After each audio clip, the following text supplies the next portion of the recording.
इस computer. Okay, ये आज हमारे साथ हैं एंथनी, जो यूरोप में इस वक्त पढ़ रहे हैं। इन्होंने स्कॉलरशिप हासिल की है पाकिस्तान में भी, यूरोप में भी। तो ये हम इनसे इनकी जर्नी के बारे में सुनेंगे, ये कैसी रही इनकी जर्नी, क्या क्या चैलेंजेस इनको फेस करना पड़े। और ये आज खुदा ने इनको अच्छा मकाम दिया है, ये यूरोप में पढ़ भी रहे हैं और काम भी कर रहे हैं। ओके, सो या let's start with start with that, Anthony please. Okay. सबसे पहले मैं बात करना चाहूँगा अपनी जर्नी के बारे में पाकिस्तान की, जहाँ पे मैंने बीएस किया एफसी कॉलेज से। तो एफसी कॉलेज में अगर आपके मार्क्स अच्छे हैं और आप डिजर्विंग स्टूडेंट हो, लाइक आपका जो बैकग्राउंड है उससे उनको ये शो पता चल जाए कि आप अफोर्ड नहीं कर सकते अपनी ट्यूशन फी, तो आपको फुल फंडेड वो कर देते हैं। करंटली उनका क्राइटेरिया कुछ इस तरह से है, आप डॉक्यूमेंटेशन सबमिट करते हो तो आपका एडमिशन होने के साथ ही आपकी फुल फुल जो ट्यूशन फी है वो एग्जम्प्टेड नहीं होती। 50 to 70% होती है, और जो रिमेनिंग 30% फॉर एग्जाम्पल रह गया या 40%, उसके लिए आप अपनी फर्स्ट इंस्टॉलमेंट देके अपना प्रोग्राम स्टार्ट करते हैं। And then you have to visit student career office है या काउंसलिंग ऑफिस है, उसमें आप इनरोल कर देते हो एक वर्क स्टडी प्रोग्राम में। उसमें आपको जितनी आपकी ट्यूशन फी रहेगी है वो कवर हो जाती है, but in return you have to work for university. और जो यूनिवर्सिटी के लिए आपने काम करना होता है वो इतना ज्यादा काम नहीं वो करवाते। कोई किसी भी ऑफिस में एज ए असिस्टेंट या क्लरिकल आपको टास्क मिलते हैं एडमिशन ऑफिस में या किसी और ऑफिस में, तो 20 आवर्स आपने देने होते हैं मंडे टू फ्राइडे। तो वो इतना ज्यादा बर्डन नहीं है। तो उसके बाद मैं स्वीडन आ गया। तो स्वीडन के लिए ये है कि स्वीडन की जो एप्लीकेशन है, यूनिवर्सिटी एप्लीकेशन, वो सेंट्रलाइज्ड है। और उस जो सेंट्रलाइज्ड सिस्टम है उसके अंदर जो है वो आप एप्लीकेशन जब अप्लाई करते हो तो यूनिवर्सिटीज सिलेक्ट करते हो। अब जिस जिस यूनिवर्सिटी में अप्लाई करते हो हर यूनिवर्सिटी की एक एप्लीकेशन होती है फॉर स्कॉलरशिप। तो वो आपको उसका एक अलहदा से फॉर्म फिल करना पड़ता है या मोटिवेशन लेटर होता है। कुछ यूनिवर्सिटीज कहती हैं हमें मोटिवेशन लेटर दें, कुछ यूनिवर्सिटीज कहती हैं लेटर ऑफ रिकमेंडेशन भी दें। और लेटर ऑफ रिकमेंडेशन आप ले सकते हैं अपनी वर्क प्लेस से या प्रीवियस स्टडी जहां पे की है उस यूनिवर्सिटी से। तो इस तरह से आप अपनी एप्लीकेशन उसी पोर्टल पे स्कॉलरशिप के लिए और एडमिशन के लिए अपलोड करते हो। पहले आपका एडमिशन का रिजल्ट आता है। अगर तो आपको एडमिशन मिल गया तो फिर उस ही यूनिवर्सिटी की स्कॉलरशिप के लिए अगर आप क्वालिफाई करते हैं तो आपको कुछ दिनों के बाद नोटिफाई कर दिया जाता है, और फिर आप ट्यूशन फी पे करते हो और वीजा अप्लाई करते हो। तो ये एक सिंपल प्रोसीजर है। इसके बारे में मैं अक्सर वीडियोस बनाता रहता हूँ। मेरा यूट्यूब पे चैनल है life in Europe with Anthony, आप लोग वो विजिट कर सकते हैं, यू कैन सी। अभी मैंने जो वीडियोस बनाई हैं वो मोस्टली स्वीडन के लिए बनाई हैं, but in future I am planning to work more on the videos for Christian students, ताकि आप लोग वहाँ पे जाओ तो आपको डिफरेंट स्कॉलरशिप्स की वीडियो मिले। बिकॉज आई ऑलवेज एम्फोसाइज कि आप लोग अगर यूरोप में आ रहे हो तो स्कॉलरशिप पे आओ। स्कॉलरशिप पे ये होता है कि आपको ट्यूशन फी नहीं पे करनी पड़ती, और प्लस आपको जो है वो जो क्या कहते हैं लिविंग कॉस्ट की भी पैसे मिल जाते हैं। सो ये फुल फंडेड स्कॉलरशिप है। इसके लिए आप अपने प्रोफाइल को अच्छा कर सकते हो, उसके लिए मैं कुछ टिप्स शेयर कर सकता हूँ या कुछ सजेशंस दे सकता हूँ। उसमें फर्स्ट सजेशन ये हो सकता है कि जब आप यूनिवर्सिटी एजुकेशन ले रहे हो तो try to do some volunteer work. Like किसी भी एनजीओ के साथ समर में या रेगुलर लाइफ में आप किसी भी एनजीओ के साथ कमिटेड हो जाओ और उन्हें कहो कि मैं वीकेंड पे या समर में आपको टाइम दे सकता हूँ। तो उसका जो वर्क एक्सपीरियंस है उसको बहुत वैल्यू करते हैं, और स्कॉलरशिप ऑर्गेनाइजेशंस, जितनी भी स्कॉलरशिप बॉडीज हैं वो बहुत इस चीज़ को वैल्यू देती हैं। उसके बाद जो है वो आप अपना जो फील्ड है उसका एक्सपीरियंस ले सकते हो, वो बहुत इंपॉर्टेंट है। और लास्ट पे जो बात मैं करना चाह रहा हूँ वो सबसे ज़्यादा इंपॉर्टेंट है कि आप अपनी इंग्लिश को इम्प्रूव करें। आप जहां भी स्टडी करने जाएंगे most of the countries offer programmes in English. Europe के अंदर हर कंट्री की जो लैंग्वेज है वो डिफरेंट है। फॉर एग्जांपल इटली की इटालियन है, जर्मन जर्मनी में जर्मन है, स्वीडन में स्वीडिश है, लेकिन उनकी जो यूनिवर्सिटी एजुकेशन है वो सारी इंग्लिश में है। तो आप जैसे इस यूनिवर्सिटी के लिए स्टडी के लिए आ रहे हैं, you must have a good level of English proficiency. तो ये बात अपने माइंड में आप डाल लें कि we have to improve our English. अब ये बीएस में मुझे किसी ने नहीं था बताया, क्योंकि मैं आपको शुरू में बता चुका हूँ कि मेरे पेरेंट्स पढ़े लिखे नहीं थे। बहन भाई पढ़ रहे थे, लेकिन उन्होंने कभी स्टडी अब्रॉड का सोचा नहीं था। और मैं एफसी में पढ़ने की वजह से मुझे पता चला कि I can go abroad on full funded scholarship, तो I started working on it. मैं काफी जगहों पे पढ़ता था कि I can improve my profile like this, लेकिन एग्जैक्ट पॉइंट्स जो जैसे मैंने आपको बता दिया कि आपको वॉलंटियर वर्क का होना चाहिए, आप करो वॉलंटियर वर्क, अपनी फील्ड में काम करो और इंग्लिश इंप्रूव करो, इस तरह टिप्स में किसी ने नहीं था कहा कि ये तीन चीजें हैं और ये तीनों आप कर लो और साथ अपनी स्टडी कंप्लीट कर लो, you will be eligible to get a good scholarship. इस तरह से किसी ने नहीं था बताया। तो ये बड़ी अच्छी चीज है। और आगे चल के जैसे मैंने बताया कि मैंने बहुत सारी वीडियोस बनानी है स्कॉलरशिप पे, because I really want people to come here on scholarship. Yeah thank you very much Anthony. अच्छा, तो ये जो इंग्लिश, ठीक है, ये सीखनी चाहिए, इसके लिए टेस्ट भी देना पड़ता है कोई, आइल्स वगैरह, या नहीं? यस, ये डिपेंड करता है आप किस कंट्री में जा रहे हैं। दो तरह के टेस्ट आप दे सकते हैं। फॉर एग्जांपल आप अमेरिकन कॉन्टिनेंट में जा रहे हैं, जैसे कनाडा या अमेरिका में या साउथ अमेरिका में, तो आप या ऑस्ट्रेलिया में, तो आपको टोफल करना पड़ता है। अगर आप यूरोप वाली साइड पे आ रहे हैं then you have to do IELTS. तो ये दोनों में फर्क सिर्फ इतना है, टोफल जरा एक्सटेंसिव होता है और आइट्स जो है वो लेस एक्सटेंसिव है, लेकिन इस दोनों से इंग्लिश प्रोफिशिएंसी लेवल टेस्ट हो जाता है। और ओके। सर इसकी मेरे ख्याल से प्रिपरेशन और जो प्रिपरेशन तो मेरे ख्याल से आजकल यूट्यूब में इतना कुछ पड़ा हुआ है, वहां से आप कर सकते हैं। You can use social media for your studies in a positive way instead of wasting time. तो ये है कि आप इंग्लिश लर्न करने के लिए आप जो है वो यूट्यूब को यूज कर सकते हैं। बहुत सारे लोग पाकिस्तान में बहुत ज्यादा पैसे चार्ज करते हैं, लेकिन मुझे पाकिस्तान में टू बी ऑनेस्ट आज यानी 2000 मैंने कोई 9 या 10 से मैंने स्टार्ट किया था कि मैंने इंग्लिश की प्रिपरेशन करनी है। मैं क्योंकि एफसी में पढ़ता था तो इंग्लिश वैसी अच्छी हो जाती है, लेकिन मैं ऑफिशियली ट्रेनिंग लेना चाहता था। लेकिन मुझे अनफॉर्चुनेटली कोई ट्रेनर नहीं मिला जो कि इंग्लिश जिसको सही तरह पढ़ानी आती हो पाकिस्तान में, लाइक आइट्स या टोफल की तैयारी करानी आती हो। तो इसलिए मैं रिकमेंड करूंगा कि आप यूट्यूब से सीख लें, क्योंकि यूट्यूब पे अमेरिकन नेटिव स्पीकर्स वीडियोस बनाते हैं। तो नेटिव जो बंदा है वो आपको जो जिस तरह सिखा सकता है उस तरह पाकिस्तानी सिखा नहीं सकते हैं, जो स्पेशली जो पाकिस्तान में लोग बैठे हुए हैं ये सेंटर्स खोल के। बिल्कुल बिल्कुल, ये स्पीकिंग और लिसनिंग, ये अगर आप ऑनर को सुने तो यू कैन लर्न मोर, है ना? या तो ठीक है। अच्छा, ये जो एफसी कॉलेज का स्कॉलरशिप है, इसमें क्या आप जी जी। अप्लाई करते हैं, कंपटीशन होता है? अच्छा, इसका क्राइटेरिया बहुत सिंपल है। काइंड ऑफ लेस कंपटीशन होता है। आप लोग अप्लाई करते हैं जैसे ही एडमिशन के लिए, तो आपको वो फॉर्म लेना पड़ता है कि मैंने फाइनेंशियल एड के लिए अप्लाई करना है या मेरिट स्कॉलरशिप। अभी अगर आप अभी अप्लाई करेंगे तो अभी सिर्फ ये जो स्कॉलरशिप मेरे टाइम पे एक स्कॉलरशिप थी, अभी वहां पे बहुत सारी हैं। अभी उनको पिछले साल तो नहीं उनको गवर्नमेंट से फंडिंग मिली, लेकिन उनको गवर्नमेंट से भी अब फंडिंग मिलना शुरू हो गई थी इन लास्ट फ्यू इयर्स। तो there are like couple of scholarships you have to ask. अगर कोई आपको एडमिशन के टाइम पे फॉर्म नहीं मिल रहा है देन यू कैन आस्क के मुझे ये स्कॉलरशिप के लिए अप्लाई करना है, kindly give me forms for scholarship as well. Very nice. तो ये 50% स्कॉलरशिप मिला आपको स्वीडन में, तो बाकी 50% वो क्या किया आपने, जॉब वगैरह की?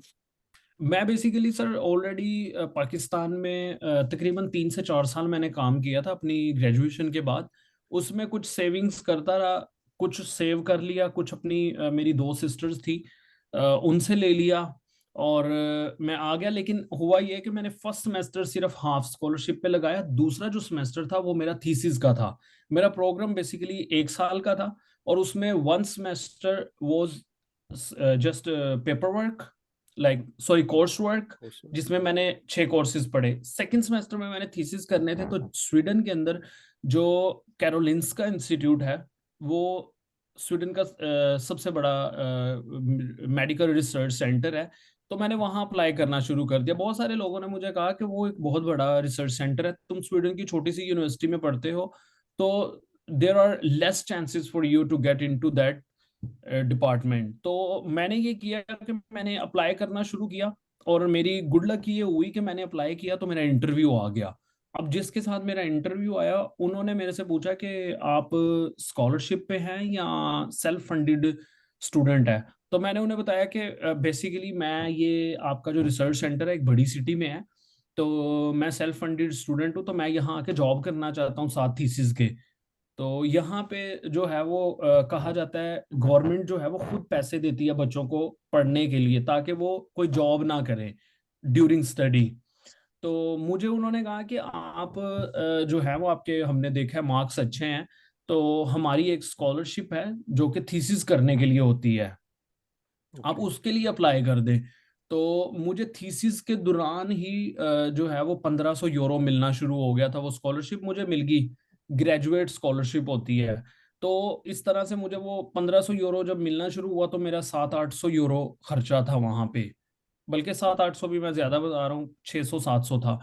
तो बाकी जो हाफ पैसे थे वो उसमें से कुछ सेव करना शुरू कर दिया, कुछ घर भेजने शुरू कर दिया। तो इस तरह मेरा सेकंड सेमेस्टर में ही मुझे कह लें कि फुल फंडेड हो गया। और जो उससे नेक्स्ट सेमेस्टर थीसिस के बाद था कि मैंने जॉब ढूंढनी थी, जॉब भी मुझे वहां से ही मिल गई। मेरे थीसिस खत्म हुए, उसी प्रोफेसर ने मुझे रिसर्च असिस्टेंट के तौर पे हायर कर लिया। ओके, वेरी गुड, वेरी तो नाइस। इस तरह चीजें आसान हो गई विद इन 1 ईयर। ओके, या तो ये आपने बताया अपनी पर्सनल लाइफ के बारे में मुझे पहले, तो ये जो पोलियो के साथ आपकी फाइट है ये बचपन से शुरू हो गई है ना? जब मैं when I was 5 year old, तो मेरी वालदा ही मुझे बताती हैं कि मुझे जो था वो इस तरह से पोलियो हो गया। तो उसके बाद डिफिकल्ट था, but my mother help me a lot. वो जॉब भी करती थी, काम भी करती थी, और इचरा में हॉस्पिटल है, वहां पे लेकर जाया करती थी। और सारे बताते हैं कि she struggled a lot for you so you can walk. Okay. तो ये कितने साल लगे, तकरीबन 2-3 साल लग गए रिकवर करने में फुली? रिकवर तो उसका ये था कि मैं बहुत छोटा था जब स्कूल लेट मैंने ज्वाइन किया, तो उससे पहले पहले मेरे एक दो ऑपरेशन हो गए, सर्जरी हो गई, अच्छा। जिससे मैं ये हो गया कि बहुत ज्यादा चलने के काबिल हो गया। या कह लें कि अभी मैंने आपको बता रहा था थोड़े दिन पहले कि मैं साइकिलिंग बहुत ज्यादा करता हूँ, स्पोर्ट्स में मेरा बहुत इंटरेस्ट है। तो वो इसीलिए हुआ कि मुझे जो था वो सर्जरी के बाद इतनी रिकवरी हो गई कि मैं I was able, no I am able to do anything, okay, like almost like a normal person. Okay, very nice. ठीक है, थैंक यू वेरी मच। ये एफसी स्कॉलरशिप के बारे में मैंने सुना था, लेकिन ये डिटेल के साथ, इतना डिटेल के साथ मुझे किसी ने नहीं बताया या स्टूडेंट्स के साथ शेयर नहीं किया। तो होपफुली ये रिकॉर्डिंग जो है ये हेल्प करेगी उन स्टूडेंट्स की, और स्वीडन के स्कॉलरशिप के लिए भी। तो ये जो अभी आप जर्मनी में पढ़ रहे हैं, ये स्कॉलरशिप पे है या ये आप सेल्फ फाइनेंस कर रहे अच्छा, हैं? जर्मनी में ऐसे है कि you don't need a scholarship. अच्छा। Why you don't need a scholarship? होता ही है जर्मनी में कि एजुकेशन यहाँ पे फ्री है। ओके। जब मेरी जॉब छूटी स्वीडन में, तो मैंने अप्लाई अप्लाई करना शुरू किया। तो मुझे पता चला कि यानी मेरा जो प्रोग्राम है वो फ्री है। तो वहां से मैं यहाँ फ्री स्टडी के लिए आ गया। और मैंने जो था वो क्या कहते हैं, जॉब पे भी वहां से ही अप्लाई किया। यहाँ आते साथ ही पहले महीने में मुझे जॉब मिल गई।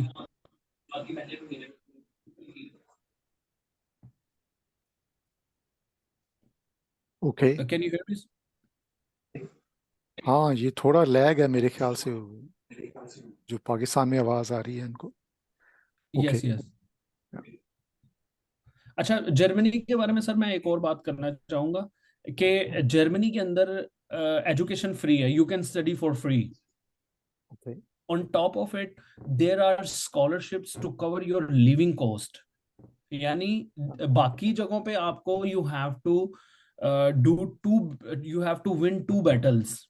Like one battle is for your tuition fee, second battle is for your living cost. तो यहाँ पे ये है कि पहली जो बैटल है वो आपको एडमिशन मिला है तो वो आपने विन कर ली है कि एजुकेशन फ्री हो गई। सेकंड बैटल है लिविंग कॉस्ट के लिए, तो लिविंग कॉस्ट की भी स्कॉलरशिप्स हैं, उनमें सबसे बेस्ट जो है वो दाद स्कॉलरशिप है, DAAD स्कॉलरशिप। ये DAAD जो है ये जर्मन लैंग्वेज में उनका जो रिसर्च काउंसिल है उसका नाम है, तो उसकी एक स्कॉलरशिप है। ये नेशनल स्कॉलरशिप है, हर साल पाकिस्तान से, इंडिया से या दूसरी डेवलपिंग कंट्रीज से यहाँ पे लोग पढ़ने के लिए आते हैं स्कॉलरशिप पे।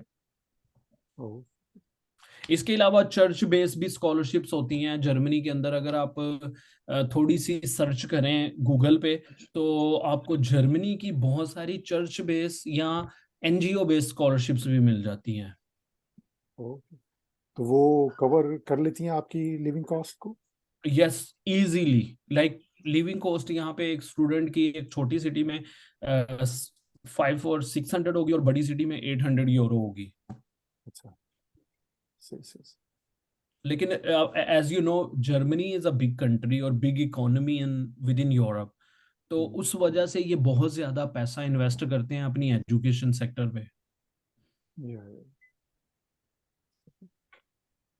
सही, अभी हम स्टूडेंट्स को मौका देते हैं, वो क्वेश्चन पूछना चाहते हैं कोई?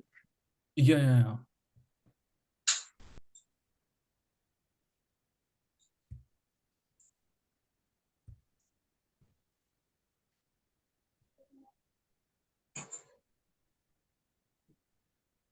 सर कोई क्वेश्चन नहीं, सब कुछ क्लियर है।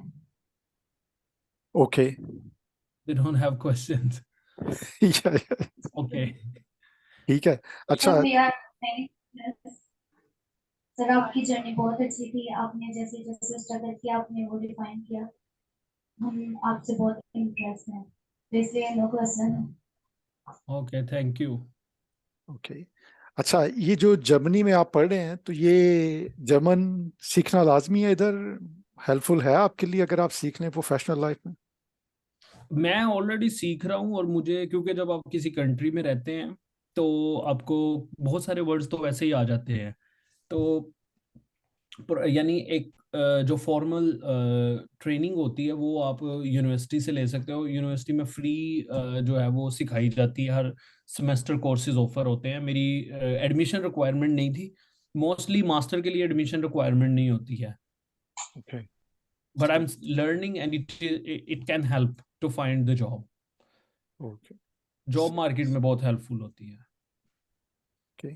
तो स्वीडन में जब आपने मास्टर खत्म किया, उसमें बायोटेक्नोलॉजी के फील्ड में जॉब्स मिल जाती हैं? Yes, it is possible. Like मुझे तो मिल गई थी इसलिए क्योंकि मैं, मेरे कुछ टीचर थे FC कॉलेज के, उन्होंने मुझे बताया कि आपने आगे जो करना है ना, थीसिस आपने उससे रिलेटेड करने हैं। फॉर एग्जांपल अगर आपने इंडस्ट्री में जाना है तो आपने फार्मास्यूटिकल कंपनी में या बायोटेक्नोलॉजी कंपनी में थीसिस करने हैं ताकि आपके जॉब के भी चांसेस वहां बन जाए। तो मैंने उन्हें बताया मैं तो रिसर्च में जाना चाहता हूँ, PhD करना चाहता हूँ। तो उन्होंने मुझे कहा कि then try to find a medical research centre और वहाँ पे प्रोफेसर्स को ईमेल्स करो और उनसे बात करो और उनको रिक्वेस्ट करो कि मुझे जो है वो इंटरेस्ट है आपकी रिसर्च में, और मेरा इंटरेस्ट और आपका इंटरेस्ट अलाइन करता है। इस वजह से मैं जो हूँ वो आपके किसी प्रोजेक्ट में, अगर आप मुझे, if you can give me opportunity to work one of your projects, it will help me. Okay, very nice. ठीक है। तो और ये आपके जो FSC में, ये आपने लाहौर में किया है ना? जी, मैंने FSC भी FC कॉलेज से की थी। सबसे पहले मैंने जो मैट्रिक थी वो की थी सेंट पॉल पैरिश स्कूल से, जो कि मेरे एरिया में शादबाग में। उसके बाद FSC और BS मैंने FC कॉलेज से किया। ओके ओके ओके, सही सही सर। या thank you very much for sharing your journey, बहुत अच्छा लगा। तो ये मैंने स्टूडेंट्स को वेलकम। बताया है कि आपका एक चैनल भी है यूट्यूब, जी जी। तो ये मैं इनके साथ शेयर कर सकता हूँ बाद में, ये जब हम हम्म। करते हैं चैट। तो या thank you very much again sir, वक्त निकालने के लिए। ये हमारे लिए बड़े फख्र की बात है। हमारे जो क्रिश्चियन जो नौजवान हैं, जो बहुत कम जो हैं वो तालीम याफ्ता हैं, और बहुत कम लोग जो हैं हम्म। वो आला तालीम के लिए यूरोप, अमेरिका, कनाडा में पहुंचते हैं। तो yeah it's a proud moment of pride for us. Yeah thank you very much. Thank you sir, आपने इनवाइट किया, क्योंकि आपका जो कॉन्सेप्ट था मुझे बड़ा अच्छा लगा कि आप बच्चों को यहाँ पे लाइफ में टाइम निकालना बहुत मुश्किल होता है, आप बच्चों के लिए टाइम निकाल रहे हैं। और I would request all of you कि आप लोग भी वैल्यू करो इनके टाइम को, और take this as a good opportunity. और अपॉर्चुनिटीज ज़्यादा नहीं आती हैं लाइफ में, वही इंसान कामयाब होता है जो कि अपने रास्ते में आने वाली अपॉर्चुनिटीज को कन्वर्ट करता है सक्सेस में। तो आप लोग अगर तो ये जो अपॉर्चुनिटीज आपको मिल रही है इनको कन्वर्ट करोगे, then you will be successful. और अगर नहीं कन्वर्ट करोगे तो then you will talk about others, like दूसरों की स्टोरीज के बारे में सारी जिंदगी बातें करते रहोगे कि उसने ये उसका कर लिया, ये कर लिया, वो कर लिया। बट मेन चीज यही है कि try to grab the opportunity. तो सर मेरी वेरी तरफ से भी नाइस। जो है वो I would say thank you. और भी कोई मैसेज शेयर करना चाहते हैं आप? ये आपने कहा ग्रैब द अपॉर्चुनिटी, तो इस पार्ट को हम थोड़ा, मैं भूल गया। और भी कुछ बताना चाहेंगे, कोई मैसेज देना चाहेंगे क्लास को? मैसेज यही देना चाहूँगा कि बहुत सारी मुश्किलात तो इंसान की ज़िंदगी में आती हैं, और एज ए क्रिश्चियन पाकिस्तान के अंदर जो हमारी एक स्टेटस है और या वैल्यू है वो बहुत कम है, लाइक ऑन ग्राउंड है। तो उसको हम एजुकेशन हासिल करके ही इम्प्रूव कर सकते हैं। और ये बड़ी एक अनफॉर्चुनेट रियलिटी है क्रिश्चियंस के लिए कि बच्चे एजुकेशन पे तवज्जो नहीं देते। मैं खुद जिस तरह आप इन पे इन्वेस्ट कर रहे हैं, आप तो टाइम दे रहे हैं, लेकिन मैं पैसे देकर अपने जो सिस्टर्स के बच्चे हैं, रिलेटिव्स के बच्चे हैं, उनको मोटिवेट करता हूँ। उनमें से सारे तो मुझे ऑलरेडी पता होता है कि सारे नहीं कर पाएंगे, लेकिन जो करते हैं उन पे मुझे बहुत अच्छा फील होता है कि मेरे मोटिवेट करने से उन्होंने किया। सेकेंडली मुझे ये अच्छा फील होता है कि उनका फ्यूचर बहुत बेहतर हो गया है, क्योंकि at the end of the day what you are doing is gonna benefit students. आप जहाँ पे हैं वहां पे तो अब that's the destination for millions. तो इनके लिए बहुत अच्छा है कि ये अगर इसको कन्वर्ट करें तो इनको खुद बेनिफिट होगा। या बिल्कुल बिल्कुल, यस। या thank you very much again Anthony. You हमारी वेलकम सर। जर्नी बहुत इम्प्रेसिव है, बहुत इंस्पिरेशनल है। ये देखें, ये जैसे इन्होंने शुरू में बताया, हमारे जो क्रिश्चियन जो हैं, हम मोस्टली जो है वो मेहनत मजदूरी करते हैं। बिल्कुल लेबर तो वर्क ये करते हैं। He live that life. और ये अभी दुनिया के टॉप कंट्री में, जर्मनी जो है यूरोप का सबसे बेहतर मुल्क समझा जाता है, टॉप इकोनॉमी है। और उधर ये प्रोफेशनल एजुकेशन के बाद अच्छी जॉब मिलेगी इनको, बहुत अच्छा करियर होगा। तो देखें, ये थर्ड वर्ल्ड कंट्री में इनके माँ बाप जो हैं वो एवरेज से नीचे वो गिने जाते हैं, जॉब क्यू और लाइफ स्टेटस। भी एवरेज से नीचे ही थी। या और अभी ये प्रोफेशनल स्टडीज आप खत्म कर लें यूरोप में, जर्मनी जैसे मुल्क में, तो आप दुनिया के टॉप कंट्री में आप उनके अपर लेवल में गिने जाते हैं प्रोफेशनल स्टडीज के साथ। या, ऐसे ही है बिल्कुल। तो ये सब कुछ मेहनत है, तवज्जो है, आपकी लगन है, आपकी मेहनत है। तो ये देखें कहाँ से कहाँ तक आप जा सकते हैं, इनके स्काई इज द लिमिट है। यह मैं अक्सर यहाँ पे मुस्लिम लोग जो यहाँ पे आते हैं वो पैसे की वजह से आते हैं, डिग्रियां खरीद के। तो मैं जब कैरोलिंस का मैं काम कर रहा था तो मुझे घर मिल गया था 3 कमरों वाला, 2 बेडरूम थे और एक लिविंग एरिया था। तो मेरी वाइफ को अभी वीजा नहीं था मिला, शी वॉज इन पाकिस्तान।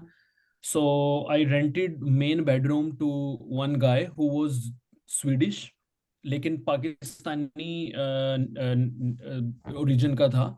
उनके फादर ने स्वीडिश वुमेन से शादी की और बाद में वो पाकिस्तान उनको ले गए, लेकिन पाकिस्तान के हालात खराब होने की वजह से वो फिर पाकिस्तान से स्वीडन आ गए, क्योंकि उनके पास पासपोर्ट था स्वीडन का। तो वो आए तो उनके साथ बच्चा भी था उनका। तो वो अक्सर अपने बेटे को कहते थे कि try to give time to your studies, hmm. क्योंकि स्टडी इंसान को कहीं से कहीं ले जाती है। उन्होंने पाकिस्तान की रियलिटी और सारा कुछ देखा था, तो अपने बेटे को कहते थे कि एंथनी के जो फादर थे वो एक मजदूर थे।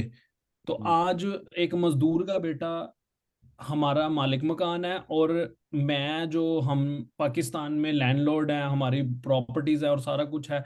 तो हम इसके साथ रह रहे हैं, तो हम दोनों आज एक ही जगह पे खड़े हैं क्योंकि इसने तालीम हासिल की और मैं जो था पाकिस्तान में, मेरे फादर अमीर थे लेकिन मैं तालीम हासिल नहीं कर सका।